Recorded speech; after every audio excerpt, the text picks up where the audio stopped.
ये कहानी एक फकीर की जो गांव से गांव जाता था, भ्रमण करता था। तभी उसकी मुलाकात एक गांव में आनंद नाम के व्यक्ति से। आनंद का परिवार मिडिल क्लास परिवार था। उसकी 2 बेटियां थी और घर में पत्नी थी।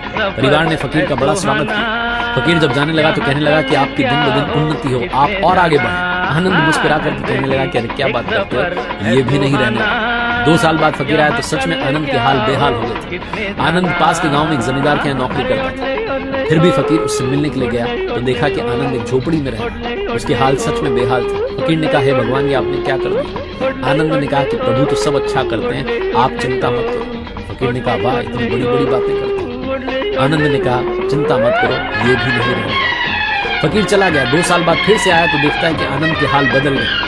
आनंद अब जमींदारों का जमींदार बन गया था। जिस जमींदार के आनंद नौकरी कर रहा था उसने खुश होकर के सारी प्रॉपर्टी, जब वो मरने लगा तो सारी प्रॉपर्टी आनंद के नाम कर दी, क्योंकि उसकी कोई संतान नहीं थी। आनंद से फकीर मिला तो कहने लगा, वाह, कमाल हो गया। आनंद ने कहा, कोई कमाल नहीं हुआ, ये सब टेम्पररी है, ये भी नहीं रहने वाला। फकीर को बड़ा आश्चर्य हुआ। कुछ सालों के बाद फकीर फिर से पलटकर उसी गांव में आया तो देखा कि आनंद का देहांत हो गया है। वो जो बड़ा सा महल आनंद के पास था, जो हवेली थी, उसमें कबूतर गुटर गूं कर रहे हैं। आनंद की पत्नी बीमार है, कोई सुध बुध लेने वाला नहीं है, कोई देखभाल करने वाला नहीं है। बेटियों की शादी हो गई है, बेटियां अपने अपने घर चली गई हैं। फकीर ने जाकर के देखा तो आनंद के कमरे में आनंद की तस्वीर लगी थी। उसके नीचे आनंद लिखवा कर गया था कि ये भी नहीं रहने वाला। फकीर को समझ में आ गया कि सब कुछ टेम्पररी है, सिर्फ उसका नाम परमानेंट है। सिर्फ परमात्मा और उसका अंश आत्मा जो है हमेशा रहेगा।